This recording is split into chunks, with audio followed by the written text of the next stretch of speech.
Vamos a platicar con Dania Rabel, ella es consejera del INE. Dania, gracias por tomar la llamada. Muy buenas tardes. Muy buenas tardes, Lupita, y feliz día. Gracias. Dania, pues, ¿qué significa? ¿Cuál será el impacto? ¿Cuál será el resultado de este recorte? Ustedes fueron con los legisladores y parece que no los escucharon, no les hicieron caso.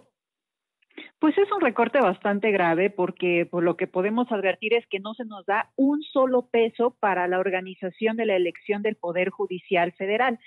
Pedimos para esa organización 13,205 millones de pesos y el recorte que se nos está haciendo es de 13,476 millones de pesos, incluso superior a lo que habíamos pedido. Entonces, no nos dan un peso para organizar esa elección y todavía nos quitan 270 millones de pesos adicionales. Entonces, es muy grave. La verdad es que solamente al Poder Judicial Federal se le hizo un recorte superior en cuanto a monto, pero proporcionalmente el recorte que se le hace al INE es todavía mayor, porque el recorte proporcional que se le hace al Poder Judicial, aunque es de 14,042 millones de pesos, proporcionalmente es el 16% de lo que habían solicitado.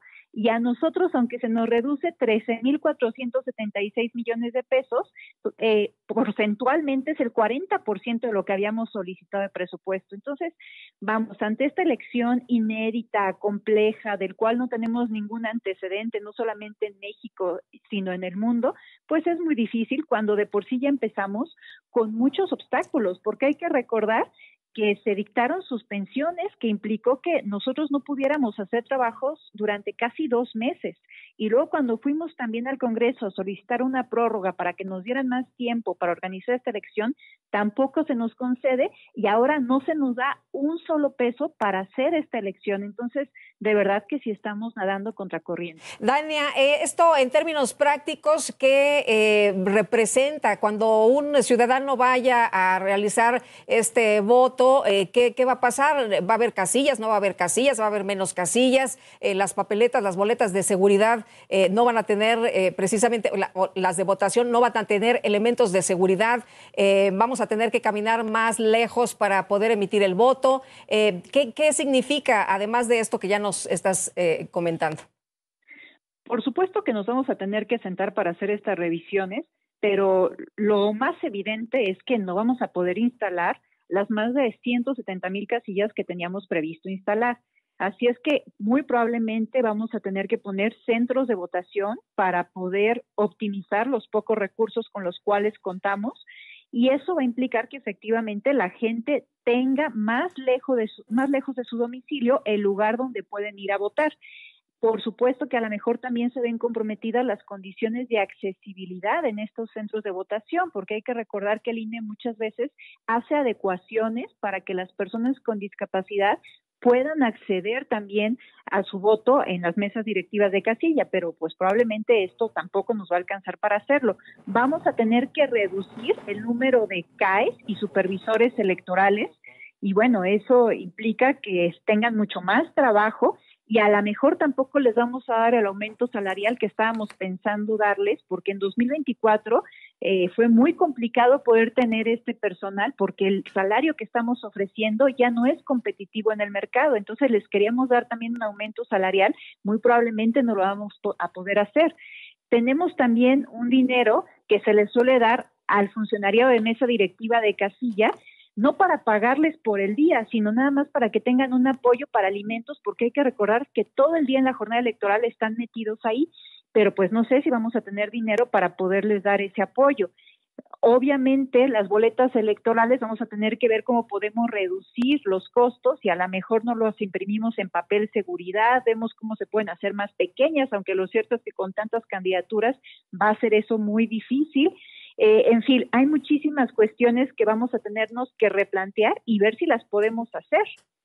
En caso de que esto no ocurra, está en peligro la elección, puede haber algún impacto de otra naturaleza, por ejemplo, el que la gente si le mueves la casilla ya de plano no vaya, o que alguien pueda hacer trampa en una papeleta.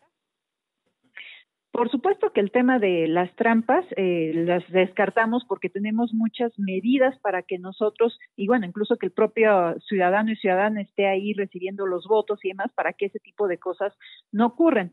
pero lo que sí es cierto es que vamos a ver cómo podemos reducir costos, pero a la vez cómo podemos allegarnos de recursos.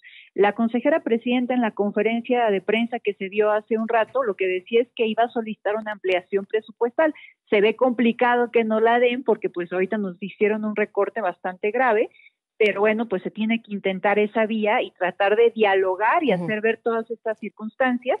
Y yo creo que también deberíamos de explorar la vía de una controversia constitucional para acudir a la Corte por el tema de este recorte presupuestal injustificado. Ahora, les redujeron el presupuesto, van a tratar de que se les amplíe, pero en realidad lo que argumentaron desde un primer momento es que ustedes estaban pidiendo muchísimo dinero, ¿no? Que era un gasto excesivo y que por eso les habían recortado.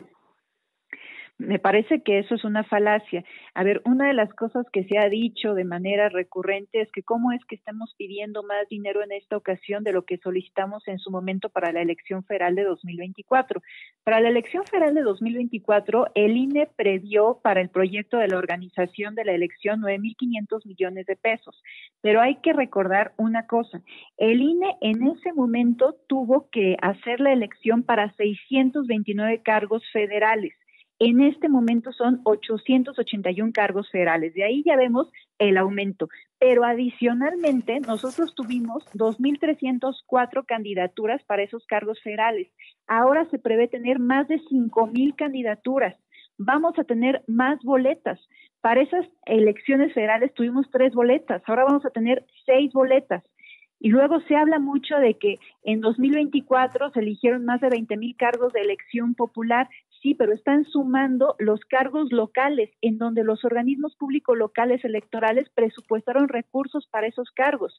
Reitero, para nivel federal fueron 629 cargos y en el nivel local fue donde existieron 20,079 cargos, sí. Y para esos 20,079 cargos, los organismos públicos locales electorales en su conjunto invirtieron 12,315 millones de pesos. Muy bien, pues Dania, muchas gracias por conversar con nosotros esta tarde. Gracias a ti, Lupita. Muy buen día. Hasta luego.